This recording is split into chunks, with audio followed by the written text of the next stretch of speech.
Red Dead Redemption 2, tips, tricks and guides the game doesn't tell you, perfect for anyone beginning this title in 2025. Let's go. A big part of Red Dead Redemption 2 is hunting animals. It can provide nourishment as well as camp upgrades and new clothing items, so let's begin with a couple of tips regarding this. Firstly, it's pretty well known that you use your binoculars to scout animals, but what some may not have noticed is that upon doing this, Arthur will update the in-game map accordingly, sketching a picture of said animal as a reminder of where the best place to search for specific animals actually is. Also, when learning of the pelt rating, instead of taking the risk of damaging the pelt, if you use your lasso to reel it in, then perform a close kill, this will maintain the current pelt state. For example, here's a clip of me with a 2-star pelt and then a 3.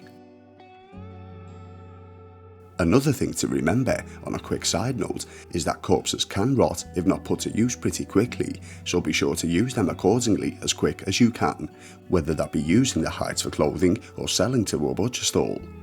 Also, if you capture certain legendary animals, such as the buck, you can craft a trinket at any fence to enhance your chance of obtaining an improved belt.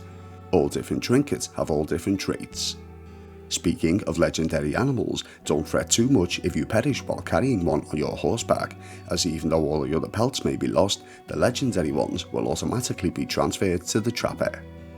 On another side note, although we can carry multiple pelts on our horse, we are limited to one large carcass per mount.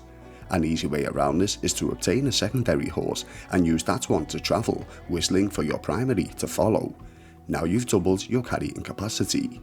But it's not just the 4-legged kind that Arthur can obtain, fishing is also a big part of Red Dead Redemption 2, and although the game doesn't state it, there are multiple ways to fish if you use your imagination. Yes, we need to speak with Jeremy Gill to unlock the ability to capture legendary fish, but I'm talking about all the other ones. Instead of spending time with the fishing rod, which yes, you can obtain early, you can use a bow and arrow, dynamite, or simply trot through the waters with your horse. Speaking of which, if you catch the common bluegill, don't waste your time selling it to a butcher for a measly low price. Instead, combine it with any berry to craft a potent predator bait, enabling you a chance to catch much larger prey.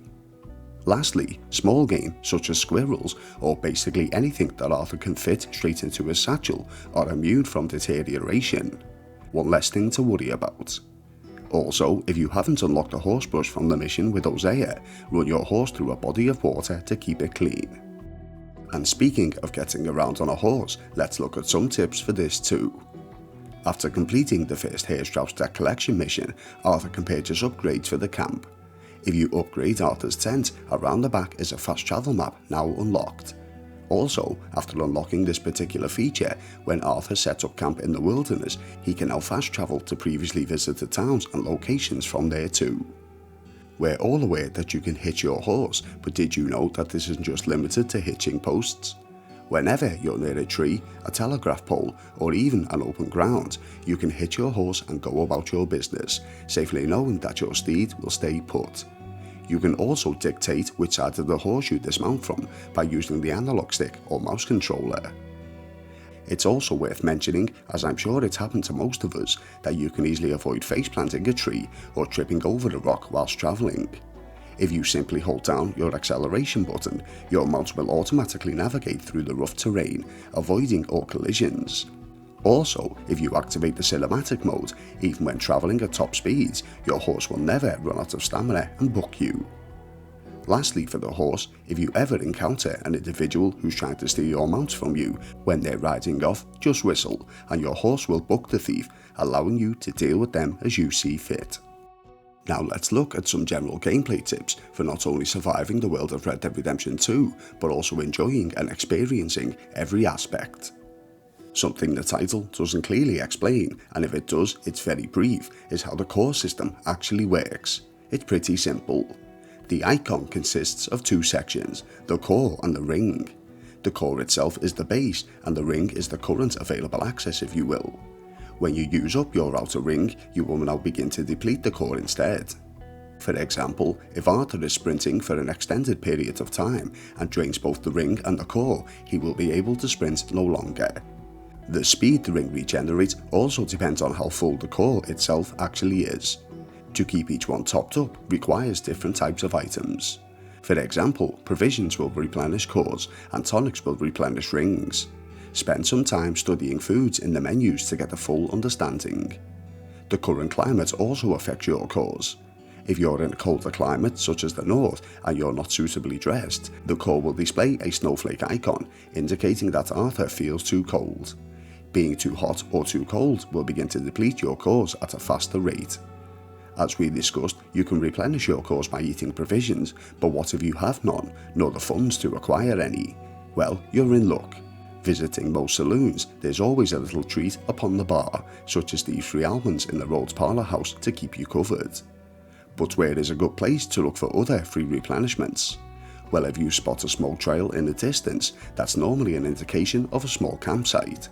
These, especially ones occupied by rivaling gang factions, are great for finding items such as these. Be careful though, not all occupants are friendly. Another small way to obtain refillables, in this case tonics, is to give any spare change to the vagrants of Saint Denis. In doing so, Arthur will often be awarded with health, stamina, deadeye, or in some cases, miracle tonics, providing all three. This is much cheaper than purchasing in store. Helping the NPCs of the world can often be profitable in general. For example, I helped this guy evade the jail cell by breaking him out of captivity. In turn, he offered a helpful tip on an establishment that was full of goodies for us to obtain, a house robbery tip. When you find locations such as these, like the abandoned town of Limpany north of Horseshoe Overlook, it can be most profitable. At this location alone, in the lockbox towards the rear, you'll find a handy pamphlet as well as a gold bar. When taken to a pawnbroker, or fence as they're known in the title, this alone can net you a whopping $500, an excellent gift during the beginning of your journey. On a side note, fences such as the one in Saint Denis or Rhodes are open from Chapter 2. You don't have to wait until completing the Emerald Ranch mission with Hosea to unlock these. A neat little trick that you may not have realised is that there's a quicker way to activate these random NPC interactions. Simply set a waypoint on your map and enter cinematic mode. It'll greatly improve your chances of meeting some new friends on the path. Weaponry in Red Dead Redemption 2 is vital, a primary aspect of the title, so let's look at some small tips concerning this. You don't necessarily need to save up all of your cash to purchase weapons from stores. Side quests and main story missions will often provide new weaponry along the way, so save your money for the likes of cosmetics.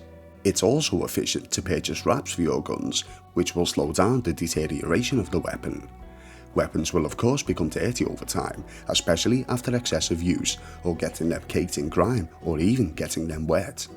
When this occurs, the weapon will become less powerful and less accurate, something you definitely don't need when ambushed alone by a large group. Also, it's actually cheaper to visit a gunsmith and pay for them to clean your weapons, as opposed to purchasing gun oil and doing this yourself. Something to bear in mind when trying to be mindful of cash flow. At some point in the narrative, you'll obtain a secondary offhand holster after completing a main story mission with Micah, but there's actually a way to obtain this earlier. Completing any of the many challenges, such as the gambling or horseman ones, will grant you access to special equipment including the secondary holsters. So if you're spending more time exploring than following the quest lines, this is how to obtain. Also, on a side note, the more you use a particular weapon, the more the stats will increase, granting you faster reloading times as well as a more accurate shot. But what about the bullets required to use the weapon? When purchasing, it's important to pay attention to detail. For example, there are different variations of bullet types, such as regular, high velocity, or express. The express bullets, even though cheaper than high velocity ones, are actually more powerful. It's also worth noting that you can upgrade the bullets for free, and it doesn't require any ingredients, just your knife. When at a campfire, you can craft a split point bullet for a more powerful shot. You can also do this on foot as well as on horseback, even whilst on the move at a slow pace. Simply bring up your item wheel, scan for the mortar and pestle icon and craft away. And to top off our tips in today's video, let's look at some miscellaneous ones. For starters, seems as we've just discussed weapons, using Deadeye during combat will automatically reload the weapon upon activation. A handy tip for when facing multiple enemies at the same time. You'll also want to evade the law after using said weapons to commit crimes. A handy thing to know here is that it can be more than just staying away from the area. If Arthur changes his appearance, whether it be his clothing, hair or beard styles, or even his current body weight, this can often make him somewhat incognito to the local law. But be warned, eventually they'll realise who you are. You can also use a bandana to keep your honour rating stationary, should you wish to have some fun in the title without lowering it. After several days on the trail, Arthur will need bathing as well as his clothes. Visiting most hotels, they have washrooms where you can not only clean yourself, giving you a stamina boost, but your clothes will also be laundered. But there's an even quicker way to change and clean. Standing next to your horse whilst bringing up the item wheel, Arthur can quickly change from one set of clothing to another. If you wish to remain in the same clothes, simply switch back. This will not only provide a fresh new set of clean clothes, but also clean Arthur's person too. When in combat, Arthur can use the environment to his advantage. Instead of just throwing and blocking punches, he can smash people into walls or even toss them through windows, causing instant knockout or death, giving you the advantage when facing multiple foes. But what if you want a pretty clean playthrough with high honour? What's a quicker way of increasing this? Simply walk around town greeting people. Alternatively, if you wish for a bad boy persona, antagonise instead. Whilst out exploring, performing certain actions will increase Arthur's statistics, but there's an alternative way to increase these levels, and it's back at camp. Performing chores such as feeding the horses or chopping wood for the campfire will not only increase Arthur's reputation with his fellow gang members, but boost his stats too. Referring back to the crafting aspect, you don't necessarily need to find special pamphlets out in the wild, as many fences will sell them to you for a price. All require specific ingredients, often plant life, which can be found out in the wild. This is where the eagle-eye tracking system comes back into play. This can be used to spot plants from a bit of a distance, as opposed to just tracking prey. Speaking of fences, you can also purchase the lockbreaker early from there, long before you're given it by Josiah in a Chapter 3 mission. Have you ever wondered about the different coloured icons upon the in-game map? Let me explain these. The yellow ones are main story content and will remain there until completion, but with the white ones it's a little more tricky. Some are stranger missions and will stay there for the majority of the playthrough, but others, primarily camp specific ones, are time limited, so make sure to complete these at your earliest convenience before losing them forever. For our final 2 tips today, one is gameplay and one is narrative. At any point with a pistol or revolver drawn, double tap the holster button for a neat little spinning animation, giving the title a spaghetti western feel. If you're on PS or Xbox, it's L1 or left bumper respectively, or if you're on PC, it's the tab button I believe. And lastly, when speaking with NPCs who are foreign to these lands, turn on the subtitles to translate exactly what they're saying, giving you a full understanding of the narrative. So there we have it, that was Red Dead Redemption 2's tricks and tips the game doesn't tell you. If you learnt a few things today, be sure to let me know in the comment section. I appreciate I've covered beginner's guides previously on this channel, but with a few new things learned, I thought I'd give an overhaul for those starting in 2025, or even veteran players who may have missed 1 or 2 things.